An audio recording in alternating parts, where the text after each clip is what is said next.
Hey y'all, welcome back to episode 10 of season 4 of the Manly Musings podcast. Yeah, we're actually recording on a Monday, so we've only got a couple days in between recordings, which is ridiculous. We're usually about 2 weeks these days. Um, but tonight we are, lucky to have my cousin, Matt Wilson or Matthew Wilson, or anyone in New York who knows him is the guy who started Alignment. So, Matt, say hi to everybody and introduce yourself. What's going on, guys? Happy to be here. Thank you for having me on. I've watched so many of you guys' episodes, and I gotta say, I respect the hustle. A lot of people go out and start podcasts, and they get 10 episodes in or 5 episodes in or whatever it is. To see you guys been running for 4 years, my hat's off to you. So I respect the hustle. Yeah, what was the quote, Kevin? What you found the stat was like within like a year or 2 years, a majority of people quit. Yeah, usually like within like the Yeah, first year, like most people will get like 10 episodes, like or like 5 episodes, and then like you like within like 2 years, it's like maybe 10, but like here we are at yeah. 4 years running. Yeah. Mm, Wild. mm. I think you guys appreciate this. It's something that I tell my team at Alignment a lot. It's success is like a hockey stick, and I'm not a fan of the sport of hockey, but it goes like this for a long time. Podcasts go like this for a long time. You have no subscribers, no subscribers. All of a sudden, it shoots up. But most people quit before the end of the hockey stick, Yep. Yep. That's that Definitely. is I that's I a hell of an analogy. for Wow. for a basketball boy from Yeah, the middle bro. of New Hampshire, that's Right? there wasn't even a hockey arena near us when we were kids. Um, all right, so Kevin, I'm just wearing my hat from Andrew. Matt's got his awesome alignment sweatshirt on, which I'm still waiting for. Um, just throwing that out there. And then Soon, soon, soon. so Kevin, it's a Warriors jersey. We know that much because you leaned back and we could see it. But is it a Steph? No, It because is, Steph. It oh, is. okay. This was a eBay wheel and deal the like a couple weeks ago because I was like, I feel like I need a Steph Curry jersey in the collection because I watched a little bit of the All-Star game and I heard Shaq talking like, he was saying we gotta really appreciate these guys that we have here because there's gonna be a time where we're not gonna see a guy like LeBron, KD, Mm. and Steph playing together. So I thought to myself, damn. I don't even have a Steph jersey anywhere. So one random night after a night of drinking, I just started eBay hunting. And then I just started like liking things. And then I saw this one because, Merritt knows I'm a stickler for my collection of collecting it with the sponsor patch. And I found this one, which Love is it. their throwbacks with the Run TMC version. And I Nice. was like, oh, let me see if I can get this guy to pull down the number. So it took me about like 3 tries, and I think on eBay you only have 3 tries for like someone to like just say that the hell with you. And on the third one, I gave him like another offer, the final offer, and then he accepted it like a week ago. I was like, all right, here we go, finally. Now I got me a Love Steph it. jersey in the collection. So Nice, dude. I love yeah, it's it. gonna be another one that will be in the Instagram story for my collection at work. And I'm going on a streak. It's still going. I don't know how long I'm gonna be able to continue, but we're gonna keep going as long as the wheels fall till the wheels fall off. Tell me your best Kobe jersey. My Ooh. best Kobe jersey that I have a couple. Andrew gave me one, our producer, for Christmas last year. No, this. Oh Um, yeah, last year's one was dope. yes. But one I have. So I have his like a champion version one all the way back when we were younger, and it's like ginormous. That's I have badass. I have a number 24 like from like 20 from the early 2000s. I have when Nike took over the jersey, they made a Kobe jersey, so I got a number 24 for there. And then I wish it looked a lot better, but I have a Kobe jersey that he wore in the NBA All-Star game when they were in New York City, which is his first All-Star Oh game. man, Cool. And that one's really, I just wish it turned out a little bit better. On the pictures, looked good. It was a DH gate purchase, so $30. You get what you get for $30. But Yeah. that one's one of my favorite. And like your Gary Payton jersey merit, it is also very snug on me. So now I know anytime I get jerseys for like $20 all the way like across the seas, I gotta go another size up. So.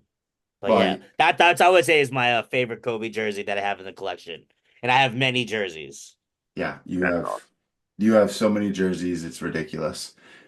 Real quick, I've just been like noticing, Matt, are you on like a walking treadmill right now? I am. I'm on a walking treadmill. I'm in the gym. I didn't usually I take a Chinese lesson in the morning and I get my steps in and I walk as I'm taking it on my phone. But this morning I couldn't get my steps in, so I'm getting my steps in now at the gym. I love that. What's funny? I know a couple of my friends that have like a higher desk and they Yeah, have like the treadmill where that they just walk on while they're like in meetings. I'm like, that yeah, if I had like a desk job, that's like so brilliant because then I could at yeah, least, still stay mobile instead of just sitting in a chair for a long yeah. time. So props Well, to you for getting your steps. I also got a unique kind of setting. So my college roommate, and I'm sure Robbie, you want to get into that, was Chris Brickley. And so he is the number one NBA trainer. We lived in the same building. So when I come down and get my steps in, I usually watch him work somebody out. So right now I'm watching him work out Ty Jerome. Awesome. That's That So is cool. so I cool. get my steps in and watch a workout. Eh, Oh, that is so fire. that is awesome. He That's hasn't not a he, bad ha- view. he hasn't missed in about 15 minutes. That's how you know they're pros because they can just make open shots for like a long duration of Forever. time. Yeah, exactly. Incredible. If we go out there, I'm gonna miss my first shot, even if it's a layup. Love it. Well, let's dive into it because you just mentioned Brickley real quick there. So he was out in San Francisco for the Celebrity All-Star game.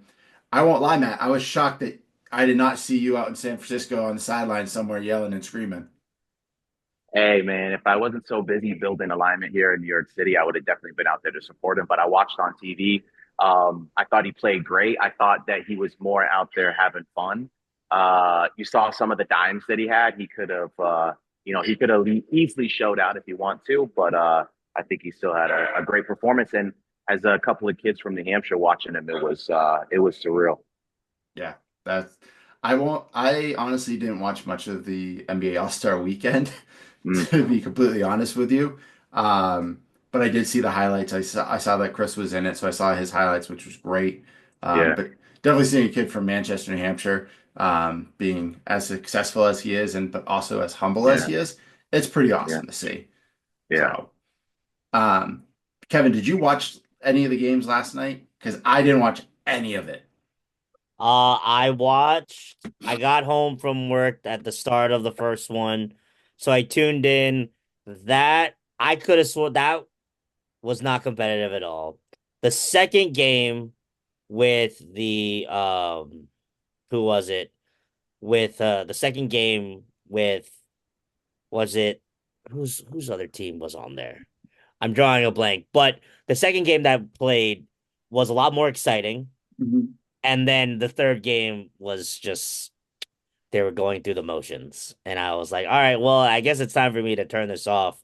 I'll just watch something else before I go to bed. But for the most part, I felt like it seemed to work, but um you kind of saw that because the final game, the second game was like the rookies, and then I think it was Shaq's team.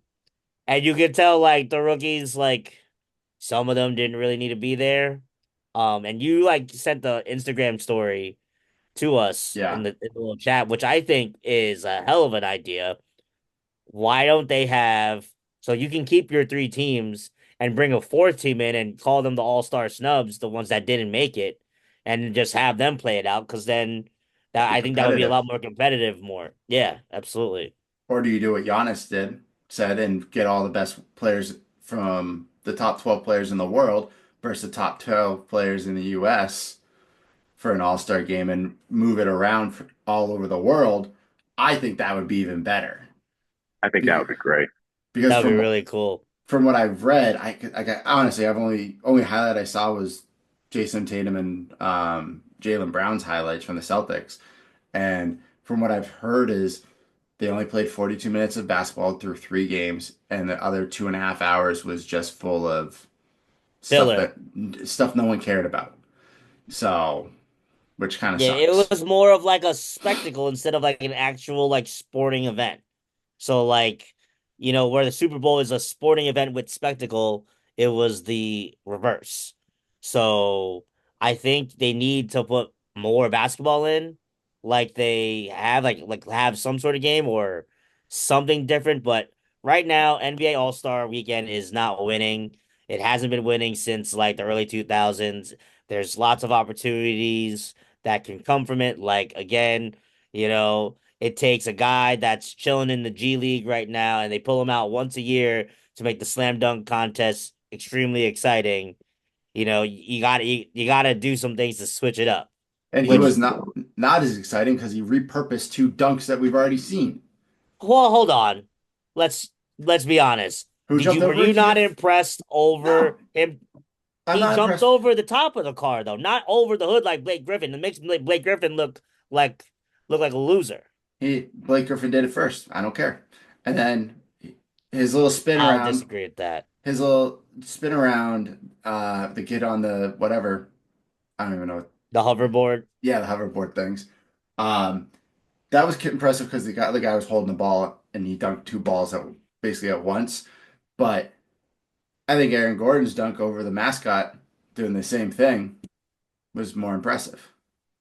Vince So, had the all-time best dunk performance ever. okay. Yeah. Vince Carter, I think. Oh, And yeah. I think just the All Star weekend as a whole, and especially the game, it's just there's a lack of competitiveness these days. Yeah. Last night I was watching the Kobe Bryant three-part special. I think CNN put on, and there was a part where it was the Jordan's last game, and Kobe got fouled at the end. They were down two. He got fouled shooting a three with I think point something seconds left. And the coach on the opposing team, I forget who it was, but they wanted him to miss the free throws to let Jordan win. And Kobe was pissed and he didn't want to do it. Like that level of competitive. And then another year, Wade, I don't know if you remember, Wade had the only flagrant foul, I think, in All Star Hmm. history was on Kobe Bryant when he broke his nose. Like stuff like that just doesn't happen. It's just a No. joke. Yeah, I think it's that's part of what's missing. Like yeah. before, like you said, the early 2000s, before they would kind of mess around first half, but come towards the second half, late in the game, they were trying to win both sides. Yeah. Like that fourth when we were younger, I always strictly remember fourth quarter, it was game Yeah, time. Yep. yeah, It's exactly. enough of the fun. We gave that to the fans already. Now it's time to show who wants to win. And you don't see that anymore. Like we don't want to see you guys doing layup lines and putting up like 180 points each. That's boring. Mm-mm. You can do that Yeah, playing NBA yeah. 2K if you really wanted to be doing all that. So there's got to be a way to make it more competitive. But what else can you do to make it more competitive? Mm, That's the thing. You mm, know, when it mm. comes down to the stars out there, it's that they have to be the ones to make it competitive. If they don't want to make it competitive, then what do we do? Do we Maybe you just don't. take away the All-Star game?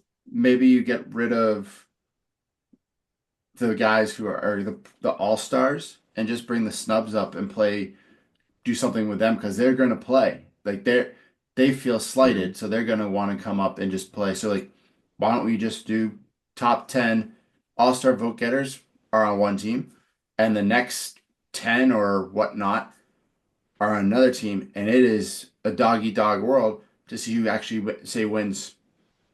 What do they win for the cup? $500,000 each, right? Something like that. Why not do the same thing in Mm. the NBA All-Star game because you're going to get them to be competitive. They're not going to be like, well, it's not for nothing. Mm. You're going to get something out of it. But Mm. it's up to Adam Interesting. Silver and figuring it all out. So we'll see. But um, we could talk about the fun sport that Matt already mentioned is hockey. The USA beat Canada in the uh, Four Worlds or whatever it's called, Four Yeah. Nations. Where did that all of a sudden come from? Like, I It's felt like that came out of nowhere. Like, that's their all of a new sudden, I all. just see, is that the new All-Star game? I don't know if it's a new All-Star game, but it wherever they thought of it, it is phenomenal because there It's was amazing.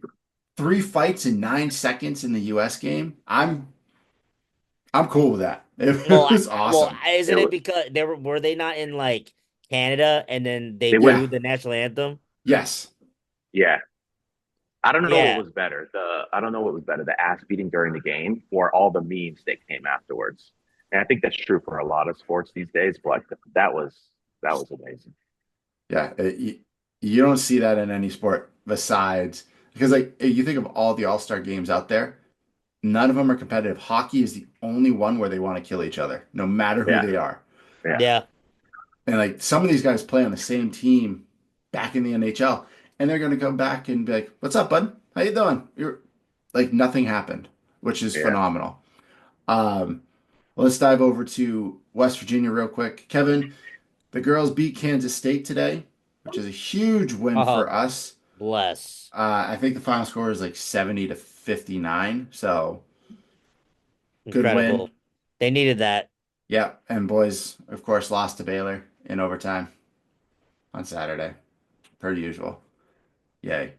So now we're 6 and West 8. Virginia, West Virginia was hopefully they make a run. I mean, hopefully they pull together the last few games. But West Virginia was always one of the best places to play when I was at Louisville. That crowd is insane. Who's Oh the They yeah. guy? Who's the is that the Mountaineer guy that runs Hmm. around with the horn or whatever he's yeah, with got? The the gun. musket. Yeah, Yeah. the gun. Yeah, Oh yeah. Yeah. We knew that one too. We knew that Mountaineer. Yeah, he graduated with us. Yep. oh really? Yeah. Really nice guy. Um, Shout out to well, John Kimball out here. We need to get him on the pod. That'd be cool. all right, all right. Let me add it to the long list of people we want to bring on. Well, he's Merritt. You're the Oh, marketing person out here. So Get I the don't know how talent. to do any of that. I just ask people if they want to join a podcast. They say yes or exactly, no. exactly. That's why you're the best at it. Well, let's just dive into it. We got Matt here to talk about anything and everything that we feel like, and whatever extra Kevin wants to toss in, which is always fun. Um, but all right, Matt, let's go all the way back to college, which was what? Jesus, 20 Long time plus ago, man. 20 Long plus time. years ago for you. Not quite that much, but I think yeah, maybe about 20 years. I was gonna say you went to college before I did, so yeah, Yeah. definitely going Oh, close to 20. yeah. How did you get into becoming a basketball manager? Because I know you started at SNU and went to Louisville, so walk Yeah. us through that. So it's funny as I'm watching Chris Brickley, the number one NBA trainer, work guys out. Um, I went to Southern New Hampshire University to play basketball, and I found out really quickly that I was way too slow, way too unathletic, and way too just really not good at basketball to make the team. But I tried out and I didn't make it. But through the tryouts and being around the team, I met Chris Brickley. We became really good friends. So I didn't make it. And Chris was a really, really good player. He's a scholarship player there. And he was like, "Hey man, why don't you just be a student manager?" He's like, "You still with the team, you still hang out, you learn how to coach." And so I just decided to do it. And I did that for a year. And then the next year, Chris ended up transferring halfway through the year after the fall semester, and he transferred to the University of Louisville because Chris had transferred into Southern New Hampshire University after playing 1 year at Northeastern. While Mhm. he was at Northeastern, it was Richard Pitino, Rick Pitino's son's first assistant coaching job. I think Richard's now at New Mexico State. Yeah, and they're Uh, having a great season out there too. yeah. And so Chris transferred to be a preferred walk on at the University of Louisville. Well, half a semester later, Chris calls me and he's like, "Hey, man, you got to come down here. It's it's it's 25,000 kids that go to school here. It's insane. It's like an NBA team. There's no professional sports around. The sports town of Louisville is amazing." And I didn't have really anything going on, so I said screw it, and then transferred from Southern New Hampshire University to the University of Louisville to be a student manager there. So that's how I kind of first got in as a student manager. I just honestly, Berkeley convinced me to do it. I didn't know that part. I just thought you just asked Spurio to do it at No, SNU. no, yeah. Chris was like, dude, why don't you just be a manager? I had never even thought about it. I didn't even know it was a thing. And yeah.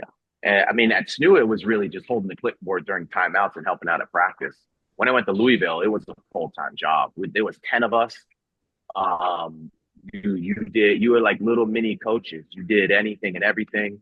I did everything from driving coaches around to doing the players' laundry. That's always the worst part. To doing the board for Rick Pitino. And when you do the board for Rick Pitino, he has field goal percentage, turnovers, and deflections on either side of the on the board for Louisville at the time, and then the away team. And I had to do it in my head, do the field goal percentage in my head, and try to calculate the turnovers and the deflections. So that was an insane experience. But yeah, that's how I got started. It was really because of Berkeley. That's awesome. Side note question, Matt, what was like your welcome to being a student manager experience? Like the first thing where you're like, oh shit, I'm a manager for a high level Division 1 school. That hits you. Um, Probably that's a great question. Probably so I'm from a tiny, tiny town in New Hampshire. And probably when one of my friends texted me, it's like, yo, I just saw you on ESPN. I was doing something, I think bringing the board to Patino or something. And and he had saw me and I was like, oh, dang, this is like big time sports. Probably that. Um, this is a good one.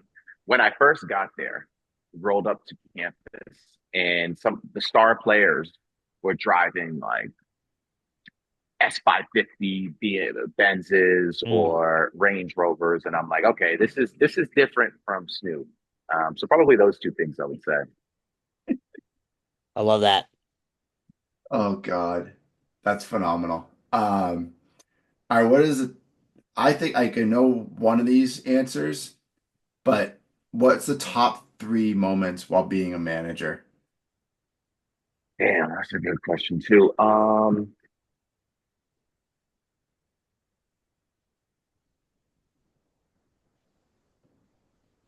So many. I mean, we trying to think of the big wins because those were always the best moments. We were having a mediocre year and we were trying to get into the tournament. And it was the last game at Freedom Hall before they opened up the Yum Center. And Syracuse was number one in the country, and they came in and we ended up beating them. And it was just an insane atmosphere. Uh, I would say the second one, this was the year, my last year as a manager, I was doing the board for Patino. It was Calipari's first year at Kentucky. And so when I did the board, I would travel with the team and I would sit at the last seat all the way on the end of the bench. So Rupp Arena was just I couldn't even hear myself think. And then I look down and I see Coach Patino, I see our players, and then it's John Wall, Cousins, um, Bledsoe. There was one other high level player played in the league. I think the light skinned kid that plays for Phoenix now.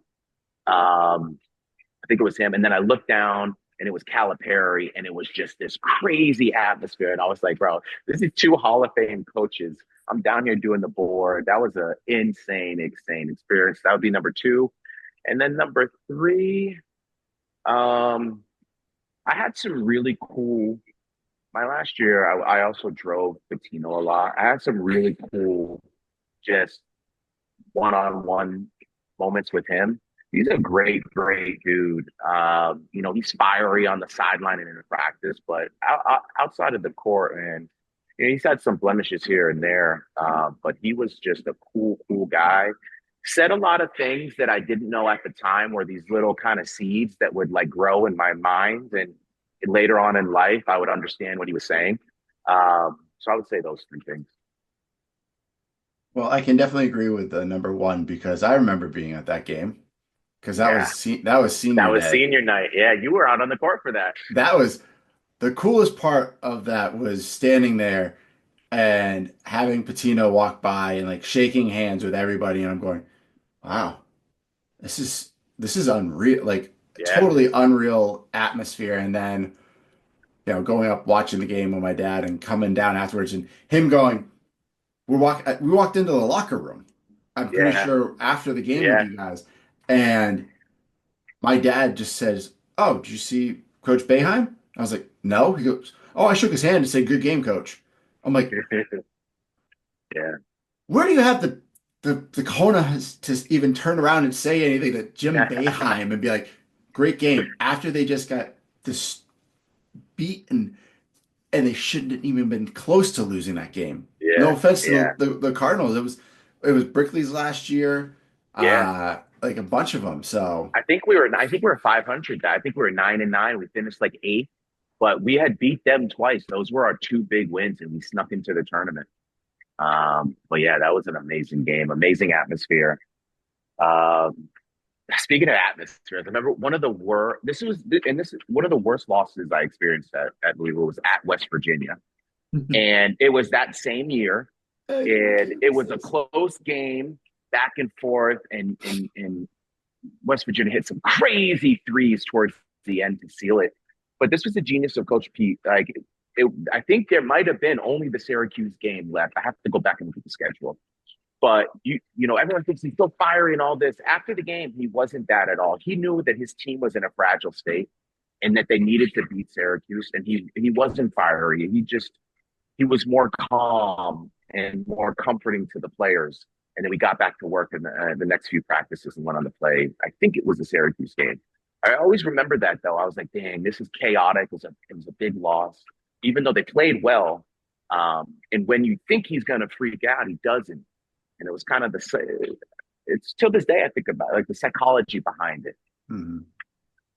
Kept calm and Yeah, not point the fingers at anybody. yeah, So fascinating for you to say that because I think the media portrays Rick as a fiery individual as he is. To hear you say that after a tough loss, well, that's different. well, that was that one time. He is fiery, and there's been losses where he absolutely loses it. And there's been practices. I caught it a couple times, not on the Oh, court. oh I'll tell you, no. yeah, I got whacked a few times by Coach B. I'll tell you this one funny story. So, one of my jobs as the student manager, I think it was my first year. What you would do, everyone would be on the private plane, all the players, all the gear, everything, and then Coach P would pull up, come in through the private jet, kind of check in, and he'd get on the plane. One of the managers would meet him, get his bags, and walk with him to get on the plane. So that was my turn that game to meet him, get his bags, walk on the plane. So I have his suit bag, and we go onto the plane, and I just throw it up into the overhead and kind of just push it up in there, and then slam it closed. And then I sit down, and like nothing happened. He comes up, opens it up, sees the suit bag crunched up there, looks at me, and he goes, "Is there something wrong with you?" Like screaming it. The whole plane is silent. And I was like, no. Like, why would you put this suit back up? And he just went off because he should have put it like up with the suit. I guess they can check your suit in the front of the plane. So he whacked me pretty hard on that one. And then everyone was just the whole players and everybody. Because the funny thing is, like this, and this is what I miss most about the basketball is the camaraderie of the players. So no matter who it was, whether the manager or a player, if you get whacked, if something happens, everyone just kind of makes fun of you, and it's afterwards, and it's kind of the way you bond. So everyone was making fun of me for the rest of the trip, and then we won. I think we were playing at maybe DePaul. We won, and on the flight back, where now it's a joke. He was like, "Matt, when you get on the plane, you have to tell them that it's for Coach Pete." And I was like, "Coach, I told him it was for Rick Pitino, but she said she didn't know who that was." And the Oh, whole plane started laughing. So it ended up being a joke on the way back. But I, yeah, he got me a few times. wow. What a story. Wait, so So I didn't know that you're allowed to just there's a place for people to put their suits in a plane, unless In the that's front. Yeah, like, that was the first time I found out too. yeah. Because I There's a would little be like, closet in the how front. else do you hang a suit on a plane where there's nowhere else to put it? Yeah, That was good. yeah. God, that's a good story. I like that one. All right, Kev, you want to ask a question, or do you have a Sure. random one that you want to ask? I have a random one followed up the next question that you have written here. Okay, you want me to ask this one? Yeah, you can ask Oh, that one, and oh, then okay. I'll ask my random question. Okay. All right. So I kind of know what it was like just because I came and visited you a few times in Manhattan. But walk us through what was it like, when you left Louisville and decided to go to Manhattan and become basically the operations manager, the head of basketball operations there. It was like going from living in New York City or a very fluent place and then moving to a third world country. What I mean by that is at Louisville, you have Mhm. every single resource, all the nicest gear, unlimited everything. You go to Manhattan College, it's a low D1 school, one of the worst facilities, one of the worst gyms, Draddy Gym, no budget, no gear, barely anything, and no staff. And so now you're, all the coaches and operations, you're doing 4 or 5 jobs. Um, it's just everything is much harder. It was a rude awakening. Whereas I got used to this high level D1 basketball school, and then you go to this lower D1 school, completely different. So that was the biggest thing that kind of stuck out to me. Yeah, I remember, was it, I think the first year I came to visit you Yeah, and you were living in was it like almost an apartment dorm style thing where the yeah. players were? I first lived in a dorm, and then I made. By the way, I made $25,000 a year my first year there, and I was living in New York City, and I lived in the dorm Woo! for a little bit, and that yeah, bro, it was rough. And then I got an apartment, and I couldn't even pay the rent. I think the rent was like $900 a month, and I couldn't. I was going in the red living there. But it was also as the operations manager, it was chaotic. I had so many jobs. I was the film guy, the travel guy. Coach Hmm. Masiello expected me to be like an assistant coach, to be on the floor during practices. I was so overwhelmed for 2 straight years that I look back and I don't know how I got through it. Now, because even just imagine this one job. Imagine you're in charge of travel for 40 people, everything. So their food. Okay, you're gonna leave the dorm. What time you got to meet? Okay, we're gonna meet here. You're gonna get on the bus. Then you're gonna get on the bus. You're gonna go to the airport. You go through the airport, go through security, get on the plane, land. You have to have another bus pick you up. Then you got to go to the hotel. Then you have all the hotel rooms ready. Then you got to eat when you're there, and then you have to set up film. And there's all this stuff. But I look back now, and I'm able to handle so much more stuff on a daily basis because of going through that situation. So even though it was extremely overwhelming for sure, all the years, but definitely those first 2 years, um, but it served me better later on in my life. But going through it was insane. I just Oh, it remember sounds it. going out to lunch with you and you literally were on the phone. Oh yeah, Like he was Kevin, I kid you not, we're with his girlfriend at the time. We're walking around the city, showing me around, like literally kid in a candy shop. Like, wow, this place is so cool. All right, let's have food here. Cool. And he's got like notebooks and like almost a backpack full of stuff. And he's calling coaches back and forth all lunch. I yeah. was like, I want to do this kind of stuff, but I don't know if I could do all of that. Yeah, that's I think that was two things. So that was definitely the job was demanding.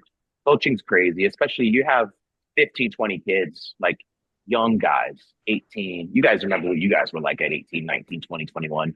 Now imagine 15 of you and I'm in charge of them, where they're at, what they're doing, making sure they're not getting in trouble. And there's just so much stuff going on, but also part of it was, and I still have it to this day, is I want to win. Like I Mhm. want to figure out a way to win, and I've definitely sacrificed a lot of things. And sometimes it was time with friends, or Robbie would come to visit, and I was there, but I wasn't really there. You know what I mean? And that's something that I've worked on over the years. But it's a double edged sword because it's also helped me get to where I am. You know, Yeah. Yeah. but at what cost? So that's something that I think about a lot.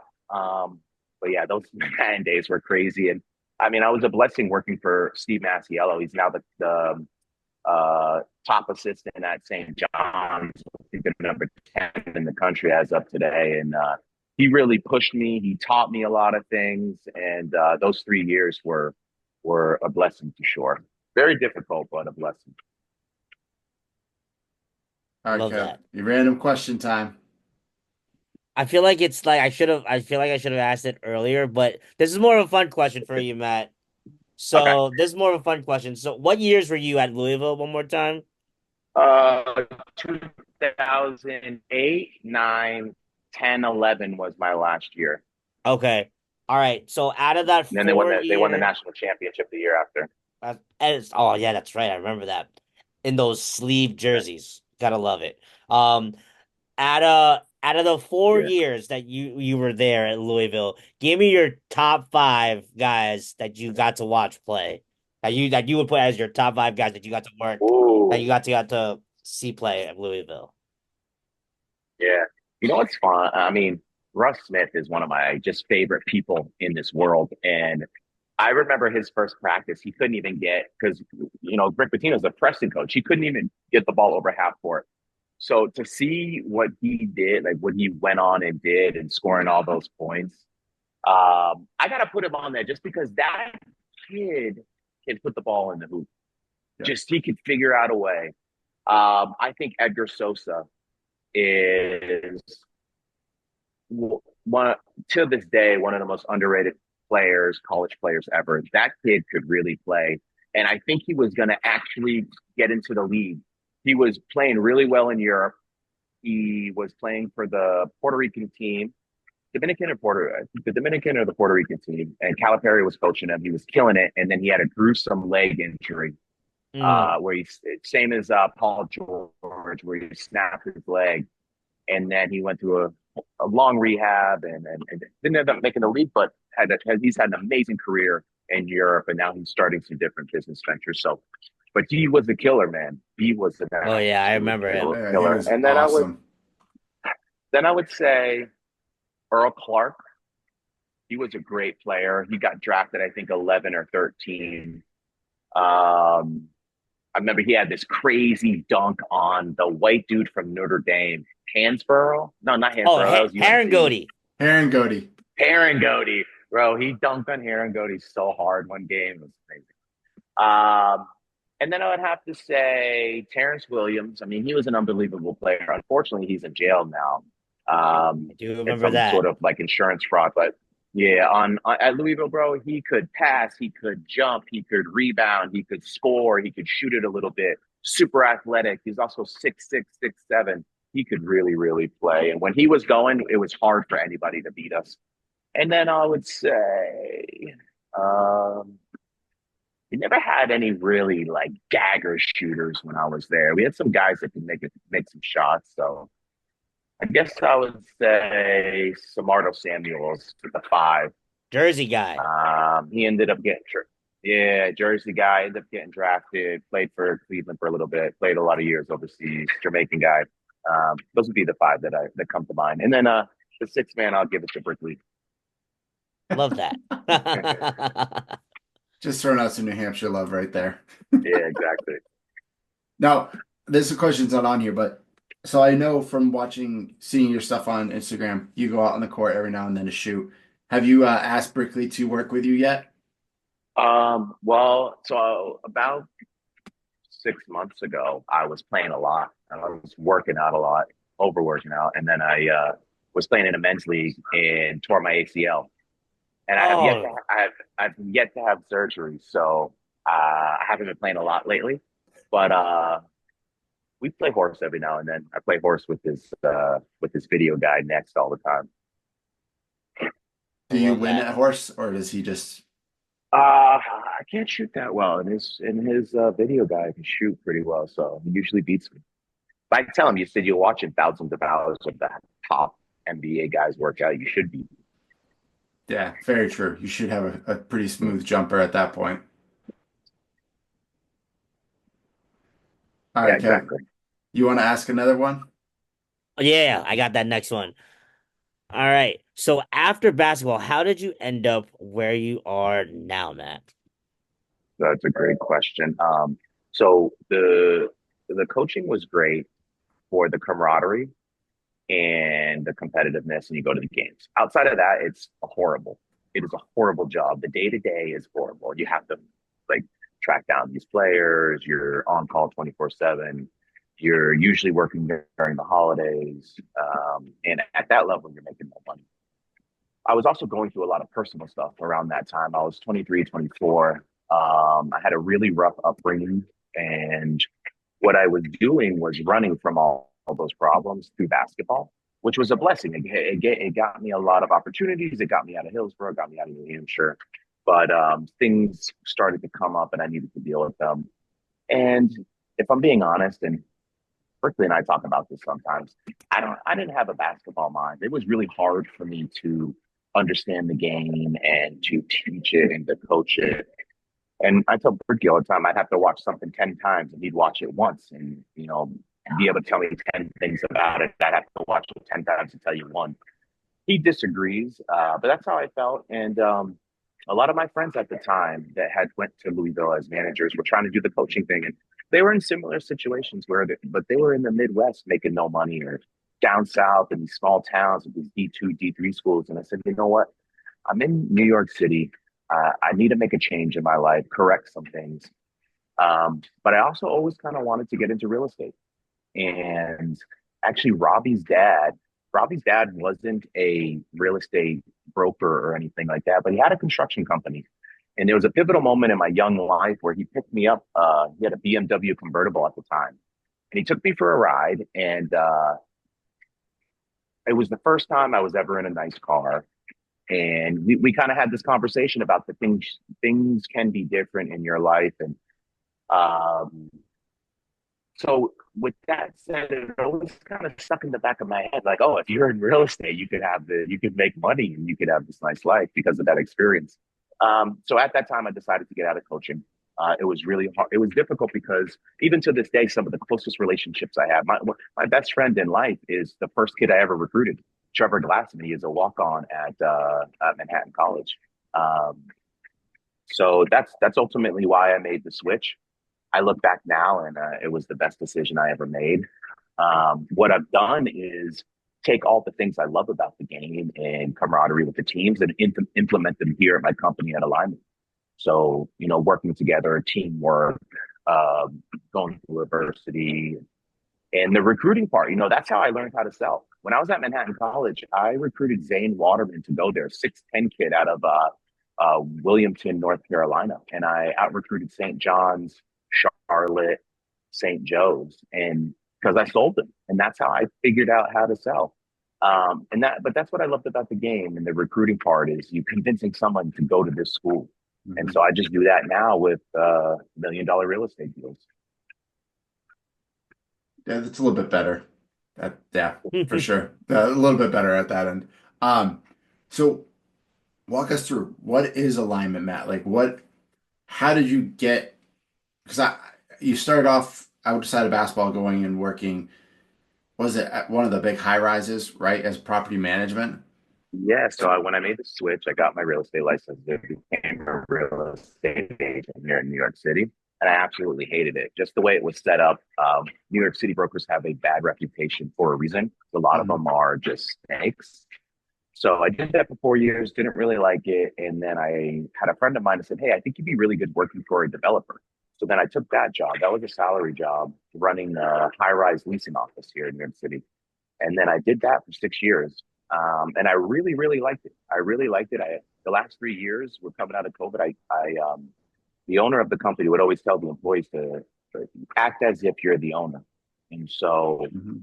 um, I did that, and I just ran that building like it was my own. I treated it like it was my own company, and then I got to a point where I'm really into self improvement, self development, and I had gotten to a point where I was consuming all this content for years and not really doing anything, and kind of just coasting at my job because I'd been there for so long, and doing what a lot of people do, and just in that comfort zone of a salary job, but deep down inside feeling I could do more. So I woke up one day and just quit that job, and started to talk to my now co-founder, and we decided to form Alignment. And that was about 19 months ago. So Alignment's a full service real estate brokerage here in New York City, about 50% residential, 50% commercial. But that's how it all got started. Nice. And now you got you have office space yet? Yeah, yeah, we've had office space from the beginning. I thought We're you sent me actually, go ahead. you sent me a picture. I thought was that were you moving offices or were you sent me a couple things, so I don't know, man. It's been a it's reminiscent of my first couple of years in college, my first 2 years of this new company where there's so much stuff going on. But no, we have an office space here in New York. We're actually in the process of expanding. But okay, yeah, we maybe have an that's what it office here was. in Flatiron District. Yeah, it could have been it. Look at you, kid from New Hampshire, making it big in New York. I love it. Trying. All right, Kevin, you got a question? I if you want me to read off this last one, Or you got if you got a random one. He already knows that's the most important question to answer on this whole thing. okay. Am I allowed to ask it? You can ask it. All right. So Matt, apparently this is the most important question on here. Mm. Game of 1v1, you and Merritt. We'll put you in the court that you're watching Brinkley train Ty Yeah, Jerome in right now. yeah. Game to 13. No more than 3 dribbles. Who's winning? You or Merritt? If I have a healthy ACL, Yes, let's get you both. Let's Yep, yeah. get everything is healthy. Both of you okay. guys are fully 100%. If we're both fully 100%, he doesn't score a point. Love If it. I if I have a torn ACL, he might score 4 or 5. Okay. So I'm winning Final either way. score. Final score 11-5. 11-5 with a torn ACL. If I'm Okay. healthy, it's 11. If I'm healthy, it's 11-0. Oh, Ooh, ooh. dang. Dang. He also forgets that I have about 3 inches on him and can jump higher than him and block anything he throws up at that rim. 11-0. I would love to film this matchup. I'll Um, be We'll commentary. make it happen. We'll make it happen one day. Kevin, this was going to be a matchup of if I didn't leave Hillsborough Deering, where Matt and I are originally from, we would have been running D2 basketball in New Hampshire for 3 years straight. Oh, for sure. Oh my gosh. I can see it now. Sure.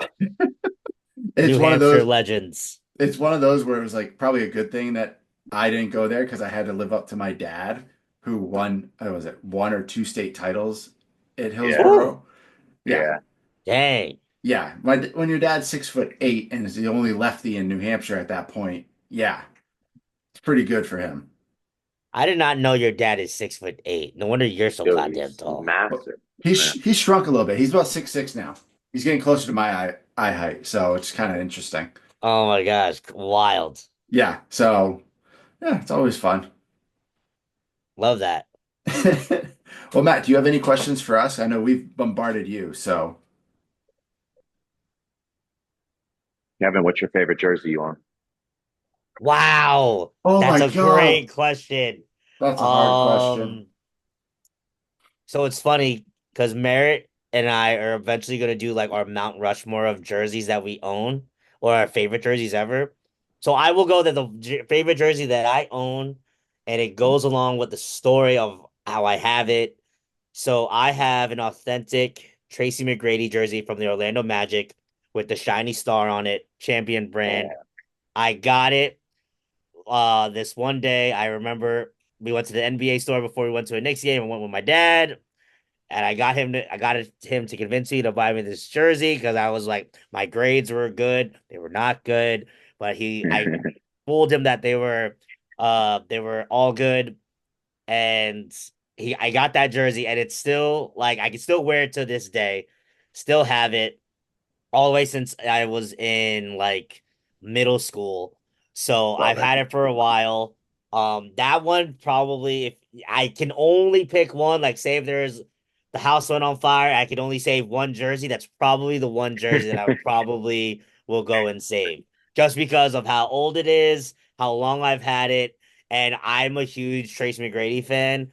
Like if I were to ever wear three stripes, it was because of his footwear. That'd be the only reason why, because I'm a swoosh guy through and through. But Love it. that would be my favorite jersey. Close second. I also enjoy um which one do I have? There's another one. I have a I have a old authentic like Jason Richardson jersey where it's like the Oh, silk, the We Believe Oh, yep. versions. that's fire.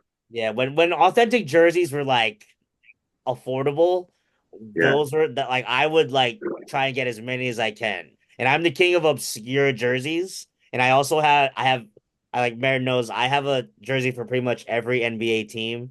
So it's been a collection that it's in the works that I've been working on forever, and it's continued to grow and grow and grow. I don't know if I will ever get rid of it. If I ever get married and my future wife says I need to get rid of some, I would have to like try to have like a negotiation with her because I don't think I could get rid of the jerseys. Maybe my shoes, that's one thing because it takes up more space. But I think the Yeah, jerseys will probably stay with me forever. I love it. God damn, Kev. I love it. That's definitely a you thing. It is. I've been doing it since I was young. Like I merit if you're when you're coming in May, if you're coming in May and you're staying with me, like I could literally go through the collection with you. You could see it firsthand. And you'll be like, this is fucking ridiculous. Probably. Yeah, Definitely would 100%. think that. Yes.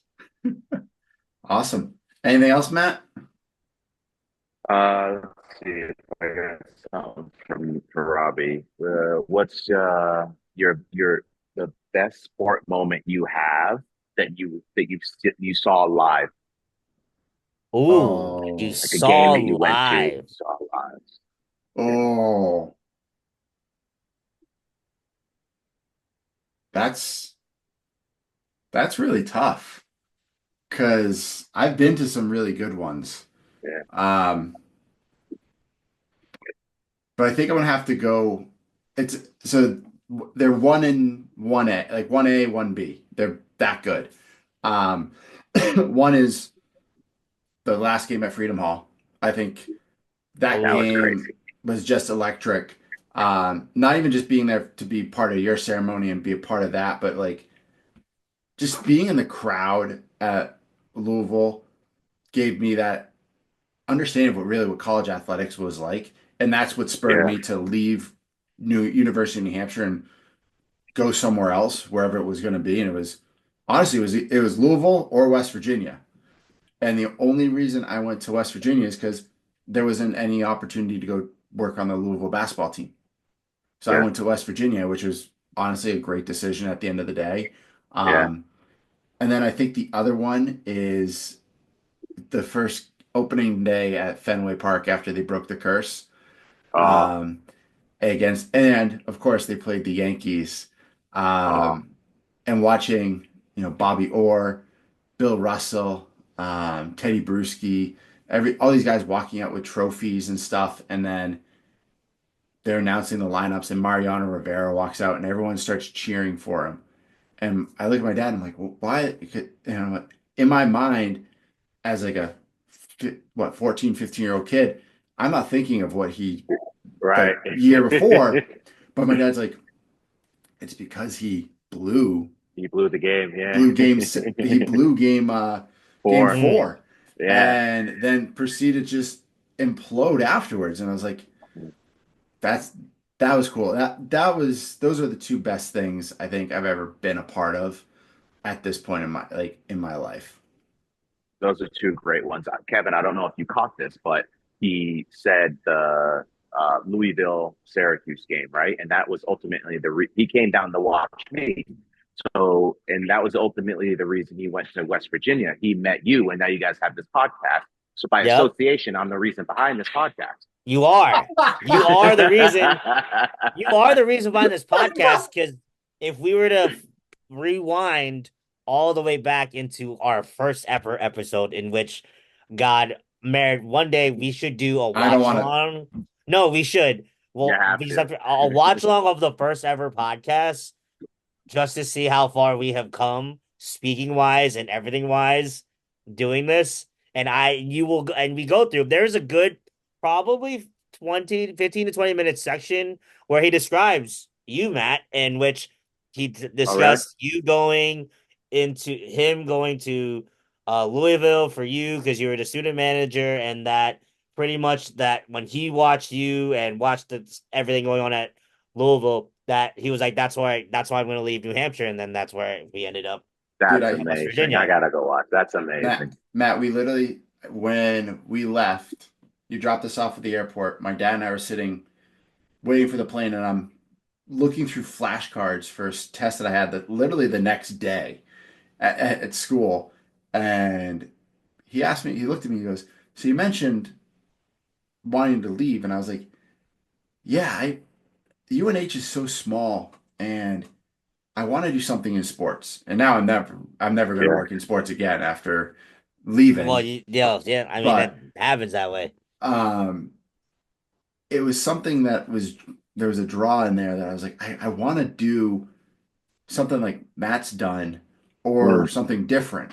And I just love it. remember that full following week, it was just reaching out to basketball programs to see if there's manager positions. And then all of a sudden it was like, oh, West Virginia's looking really good. I've never Mm, seen West Virginia play before. So let's just pay attention to this. And all of a sudden it just turned into me going there and being a practice player instead of a manager, which is a little even more fun. Practice I player love it. life. Hey, practice player life was Love it. awesome, except when I got yelled at by coaches or broke my foot. Those were the worst parts. Do remember that. That sucked. Well, that's all I got. Kevin, you got anything else? No, Matt, this was so much fun. Guys, thank you Uh, so much. It's awesome. yeah, this was a good time. Hopefully I'll be able to meet you since you're in New York, and then if Yeah, Merritt's man. coming down, we get to meet each other in person. You're welcome, New York, anytime to come watch a workout. Love that. We're gonna need Well, to definitely add that into I'll the be there in May, so you just have to let me know if I can crash on your couch or on the floor. We'll set it up for sure. All right, that works. All right, guys. love it. Thanks, All right, guys. I'll see you later. later, See you, Matt. Matt. Appreciate you. Awesome. Well, That was a good time. that was fun. That was a good time. Yes. He's a good guy. All right, Kevin, do you want to get us out of here? Get us out of here. Yes, absolutely. All right. Well, guys, that was a nice hour episode. Hopefully you guys enjoy that. Hopefully you guys will be able to see this once you'll see the Friday episode we recorded, which was an absolute joy. I That can't was wait to an listen to that. absolute shit show. It was. It is an absolute shit show. But guess what you got out of that shit show? You got 4 people going to West Virginia in the fall. So Well, yeah. there was always three in that group. There was just one of those individuals that was just dragging his feet a little bit. Yeah, well, we just had to figure it out. But anyways, as I digress, outro time. I gotta go to bed because I gotta get a flight in the morning, and Where are you Merritt's gotta going? go. I'll tell you off air. All right. But yeah, outro time. If you want to go ahead and continue to listen to us, thank you for listening to us. Wow, Merritt, what's our total actual episode count? I need to go back. I honestly, just because of having my son, have been horrible at tracking all the episode counts.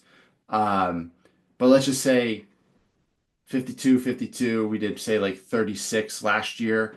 So that puts us at 140. We're at about 150 episodes, I would say right now. That's actually pretty wild to think about. Yeah. Actually wild. But yes, thank you for listening to us on all streaming platforms. We're on Apple Podcasts. We are on Spotify. We are on Amazon Play. Feel free to continue to watch us on the YouTube at the Manly Musings Podcast. Make sure you follow the socials. You'll follow Merit underscore P. Follow me at KQuavo624. Follow the podcast Instagram and the TikTok at the Manly Musings Pod. And And wow, if you're looking for a place to stay or place to buy in New York, always check out Alignment Real Estate too. please, yes, Alignment Real Estate. Make sure y'all check that out if you're in the tri-state area. But other than that, I don't know when you guys will see this. Whenever our producer gets all these episodes up, I'm sure he'll get them up soon. But yeah, take care, spike your hair. Peace out, y'all.